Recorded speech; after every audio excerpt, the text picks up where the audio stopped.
Hello, everybody. Welcome to the Jungle. Today, we're going to discuss the 2026 NFL Divisional Round playoffs.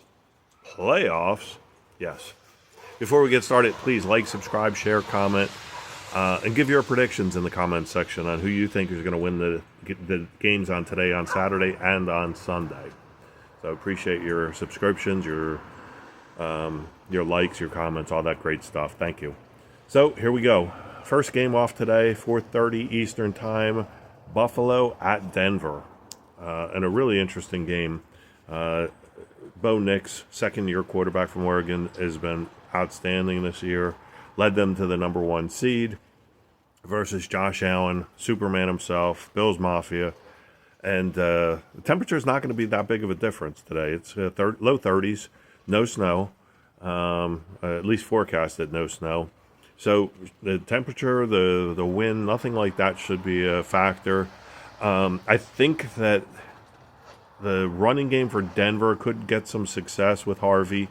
But I think this comes down to Josh Allen. The experience, big games, time and again, he's always done it. He doesn't have to worry about Lamar Jackson. He doesn't have to worry about Joe Burrow. He doesn't have to worry about Patrick Mahomes. And it is first big game for Nix. Second year guy. He's been fantastic so far.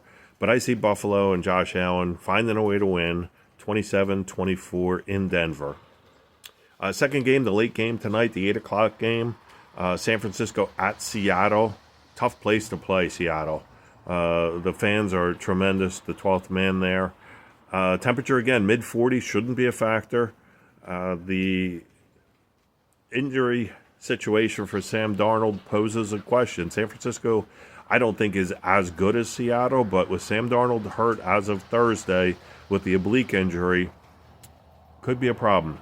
Hasn't thrown a pass since then. The Seattle coaches think that he should be okay. They're banking on it.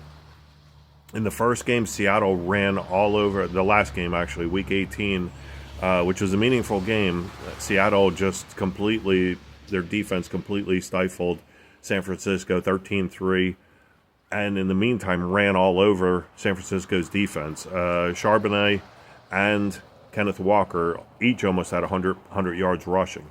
So they ran right all over them. However, with Darnold not being at full capacity, being able to throw the ball, we don't know how that's going to play out. As San Francisco stacks the box, does that shut down the running game and force Darnold to throw?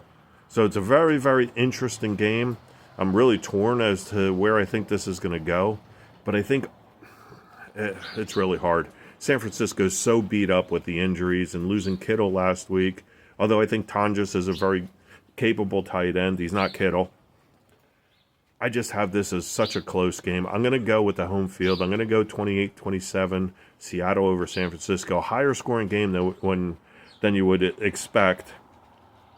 But I just think that I think Seattle's still going to be able to run the ball, even if San Francisco stacks it. And then it's going to lead for some play action down the field to JSN, Jackson Smith-Njigba, who's incredible.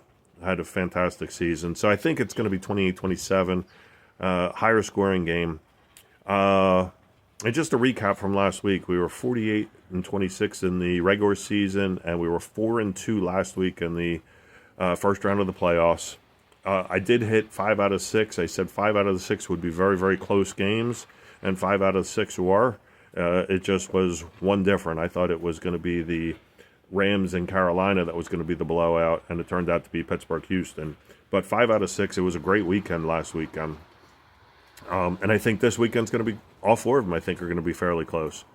So the next one on Sunday, 3 o'clock game, Houston at New England. Mid-30s, snow likely throughout the game in Foxborough, 7-mile-an-hour winds. So I think there's going to be a little bit of adjustment with the temperatures and stuff, which certainly favors New England. The defense for Houston is phenomenal, but Drake May, just like when I was talking about Bo Nix, second-year guy, same draft class. Drake May's been phenomenal this year. And arguably, in the MVP conversation with Matt Stafford. ultimately, I think that New England finds a way with the short passing game. Hunter Henry, Butte, and Diggs. I think they find a way. Some screen passes to Henderson and Stevenson. I just find a way. I think New England finds a way to win the game 20-17 over Houston. Last game, the late game, probably the most interesting game, is the Rams at Chicago.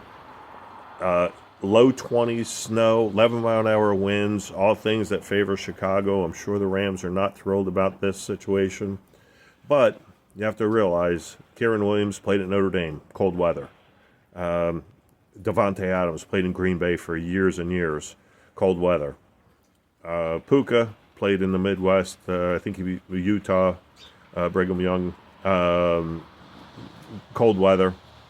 And Stafford played for Detroit, sure, indoor stadium, but he had to play at Chicago. He had to play at Green Bay. So he played a bunch of cold weather games with the Lions. So, and he's a 15, 16, 17-year vet. He's been around. He's seen everything. He won the game last year. Played well last year in the cold against Philadelphia. So I know he's battle tested. He played well in that loss against Philly last year. So I don't think the cold weather is going to affect the Rams as much as people think it will. The snow might affect both teams. I think that this is a game for the ground. It's a running game. Whoever can establish the run and defend against the run is going to be the team that ends up winning it. And I'm going to go with the Rams on that. I think Kieran Williams is going to be okay. I think Swift is going to get bottled up a little bit. And I think that the short passing game is going to benefit the Rams better than it will with Chicago. Now, Chicago will put you to sleep for 3 rounds, three quarters of the game, and then wake up in the fourth quarter. But I think Cinderella's ball is going to collapse on the Bears this time. I think they're had a fabulous year, but I think they're going to finally realize that they're still a year or two away from being a big dog. Fantastic year. Ben Johnson deserves all the credit in the world for the turnaround so quickly. But I have the Rams winning 28-24 in a really wild, snow-filled game. Don't be surprised if Davante Adams has a field day. Gets a couple touchdowns, a couple short touchdowns, maybe a 1 or 2 yarder and another maybe 10 or 12 yarder, and helps the Rams to the victory. That's it for today. Please like, subscribe, share, comment, leave your predictions as well. I look forward to seeing what your thoughts are on the games today and tomorrow. Thanks much, and enjoy football. Enjoy the snow that we're going to see later on in a couple of the games tomorrow. Thanks much. Talk to you soon. Bye.